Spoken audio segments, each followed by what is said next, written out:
Saya harus bahagia, kan anak ini nggak boleh saya lepas sedikit pun kalimat saya tidak. Dia selalu jawabnya iya ayah. Mestinya kalau yang mau komplain ya, mungkin kalau yang mau demo itu adalah Tania, karena Tania yang punya ASI kan. Kenapa sih harus memaksa untuk cabut perkara?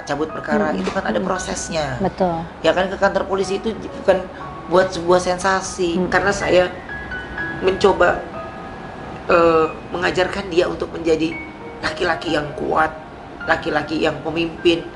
Saya kepengen dia jadi laki-laki yang hebat.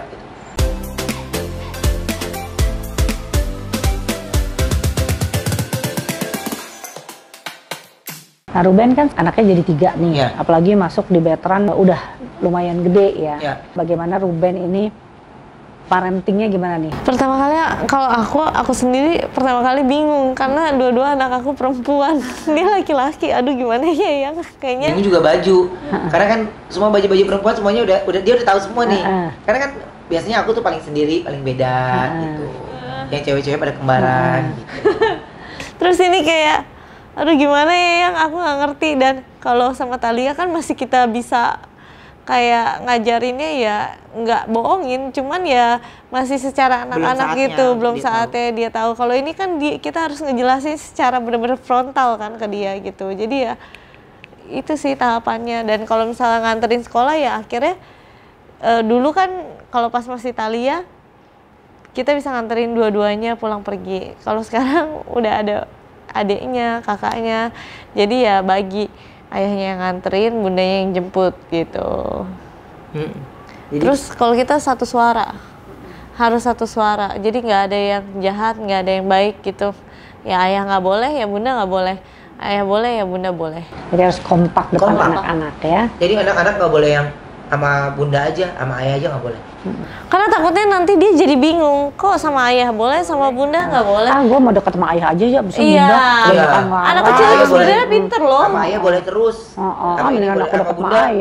Mendingan sama bunda mah dibeliin terus, itu nggak boleh. Jadi atau apapun itu, setiap apa yang dibeliin sama bundanya harus bilang say thanks ke ayah. Apa yang dibilangin sama ayah harus say thanks ke bunda. Jadi nggak boleh yang kalau sama ayah lebih banyak dibeliin nggak, sama bunda lebih banyak dibolehin nggak. Jadi sama semua keputusan. Iya. Nah saya tidak mau anak saya memilih. Iya, harus dua-duanya. Iya. Nah bagaimana caranya itu adalah kan banyak orang yang berlebihan. Jangan terlalu berlebihan buat Bertrand, ini banyak banget.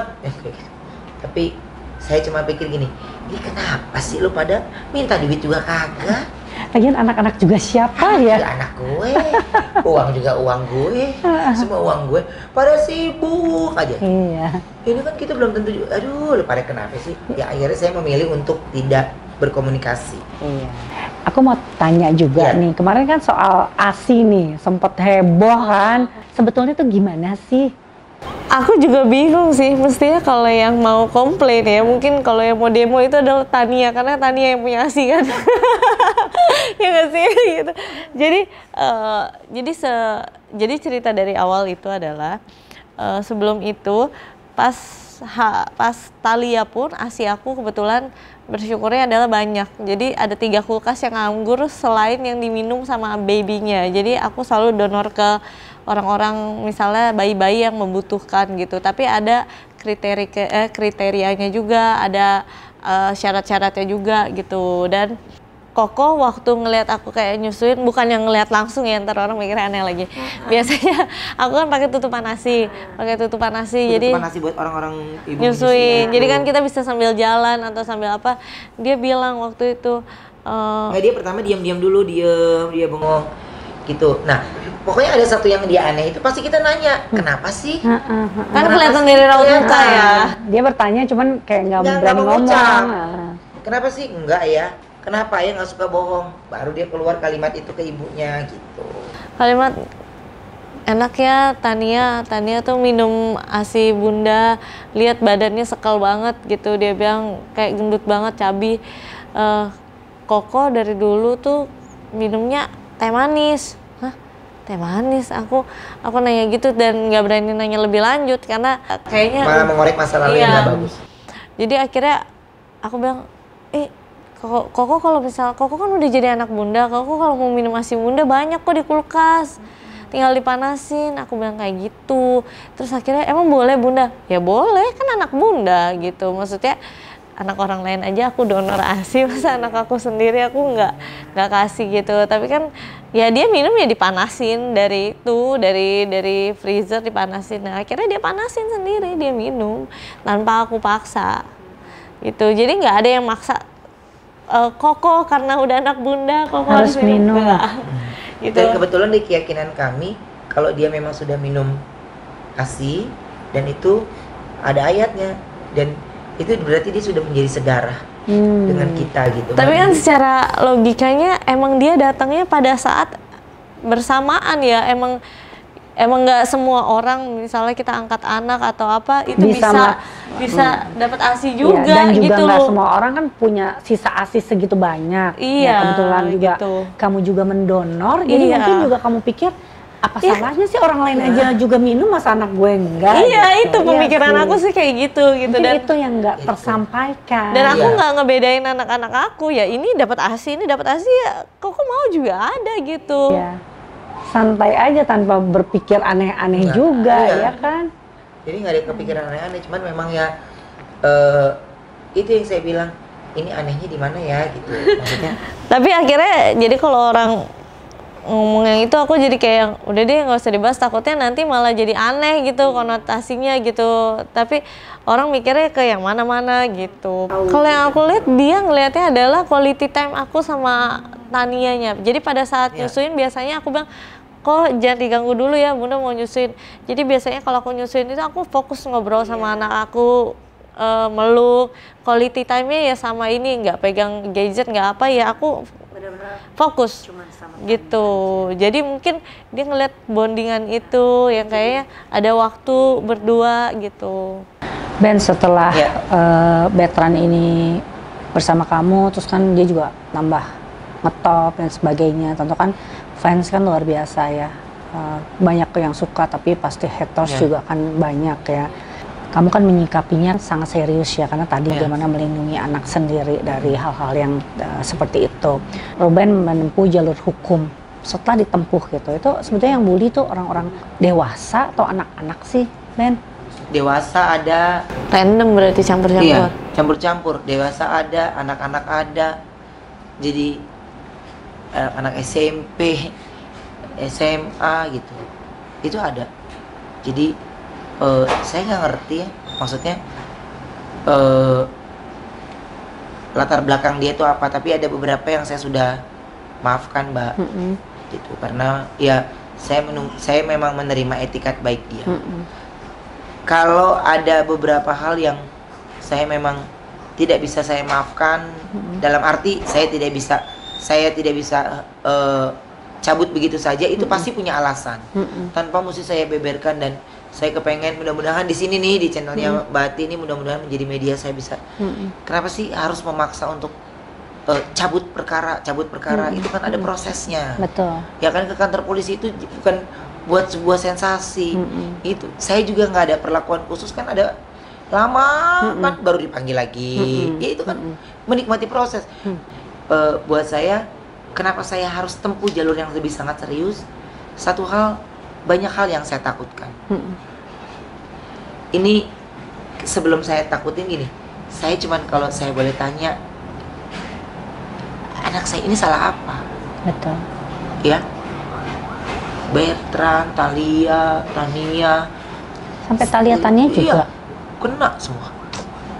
Itu salah apa? Anak bayi. Iya, salahnya di mana? Iya betul. Benar. Kalau saya share di sosial media saya, lo ya Instagram saya. Ya jangan lihat kalau nggak suka. Nggak suka nggak usah follow. Betul. Gue juga nggak gila-gila follower. Gue cuma pengen mengabadikan foto momen yang bagus aja buat gue. Iya. Tapi kenapa sih harus melapornya ke polisi? Kenapa ini, Mbak? Saya itu punya rasa takut. Saya ini sangat amat mencintai istri saya dan anak saya itu berlebih. Jadi setelah Tuhan, keluargalah yang saya sangat amat cintai. Iya. Jadi Saya juga tidak mencintai keluarga saya melebihi Tuhan, enggak. Tapi saya mencintai keluarga saya setelah Tuhan. Jadi saya menghormati, saya sangat amat menyayangi.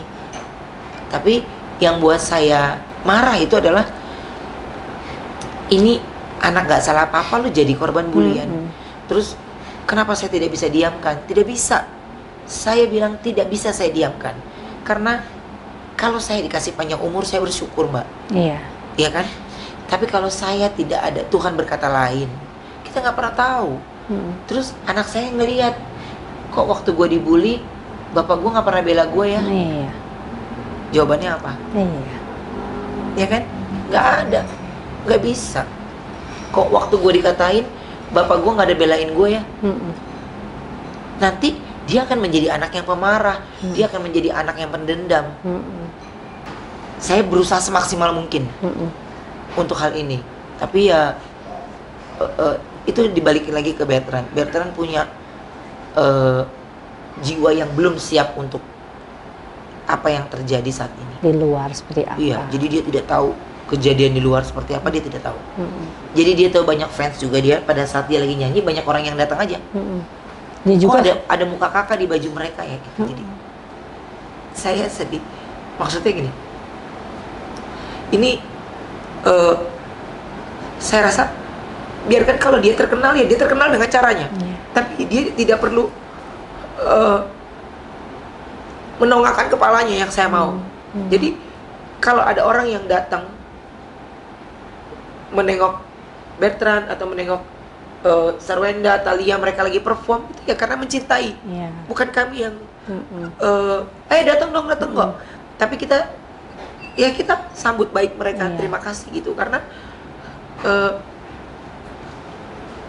kayak ada orang yang manggil-manggil Sinyo itu dia jadi banyak yang manggil Sinyo ya, berarti banyak orang tahu emang di rumah ini didengar sama siapa-siapa ya ayah manggil Sinyo. Jadi dia nggak tahu kalau ayahnya suka bercerita di sosial media, maksudnya mengupdate semua kegiatannya dia itu di sosial media gitu. Jadi tumbuh kembangnya Bertrand ini saya tahu banget, karena saya mencoba mengajarkan dia untuk menjadi laki-laki yang kuat, laki-laki yang pemimpin. Saya kepengen dia jadi laki-laki yang hebat gitu. Saya pernah bilang, kalau dia pergi nggak ada saya, itu saya selalu sedikit kasih kalimat, jagain bunda ya Nyo, jagain bunda ya Nyo gitu. Padahal ke bundanya yang pasti jagain dia, tapi iya ya kakak jagain bunda. Jadi kalimat dia itu nggak pernah membantah sedikit pun kalimat saya tidak. Dia selalu jawabnya iya ya. Itu yang buat saya harus bahagia, kan anak ini nggak boleh saya lepas. Anak ini harus bahagia karena saya kepingin hidup bahagia dengan keluarga saya, dan istri saya, anak-anak saya itu adalah suplemen buat saya bekerja. Jadi kalau ditanya, lu minum vitamin apa sih? Nggak ada.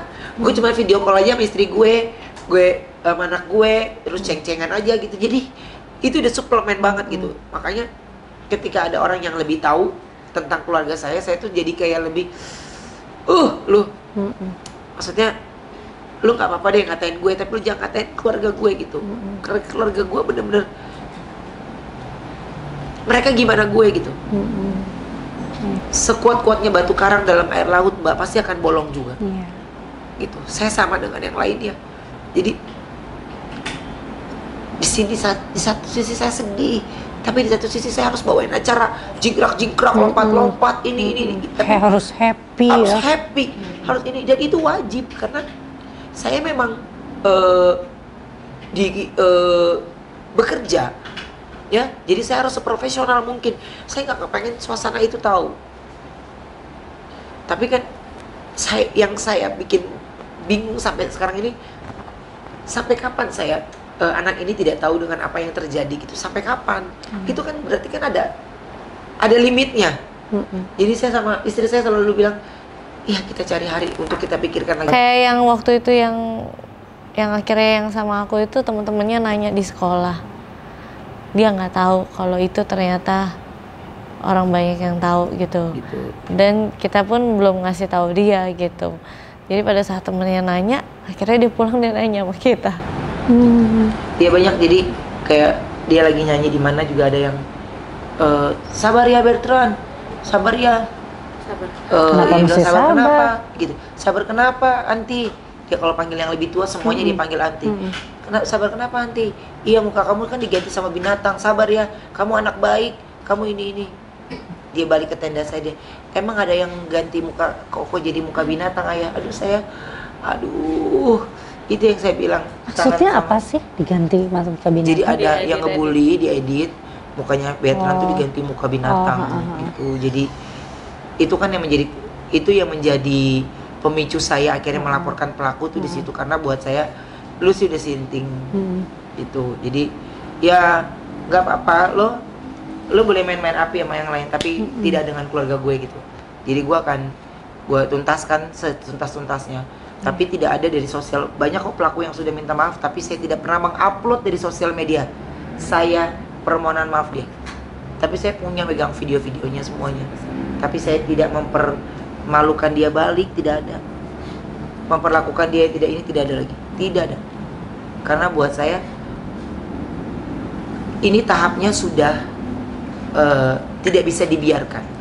Jadi kalau ada yang bilang artis itu memang resiko artis mah bisa diginin, enggak juga harus digituin, ya kan. Buat saya terserah lu mau ngomong apa, pokoknya kalau sama gua lu boleh sama yang lain begitu, tapi tidak boleh sama keluarga gua. Di sini saatnya anak saya tahu bagaimana betapa ayahnya menyayangi dia. Cobaan-cobaan yang kayak gini ini menjadi warna baru buat kami keluarga. Kami sekeluarga ini warna yang ya semoga kami bisa melewati ini dengan hati yang lapang, sabar, dan nggak ada pilihan lain. Ya mudah-mudahan ya ini semua yang dilewatin Ruben sekeluarga itu menambah kekuatan ya untuk berjalan ke depannya, makin kompak ya, dan makin bahagia. Dan berharap bahwa orang tuh melihat keluarga Ruben bukan hanya bagaimana caranya cari celah untuk ngebully, tapi bisa menjadi contoh buat keluarga-keluarga Indonesia lain untuk lebih baik ke depannya. Amin. Akhirnya waktu itu ayah ngomong, kamu gak boleh panggil aku om lagi, bapak lagi, panggil aku ayah. Kan Bunda Ciumi, dari celana ini basah semua, langsung lari ke kamar mandi. Begini. Gitu.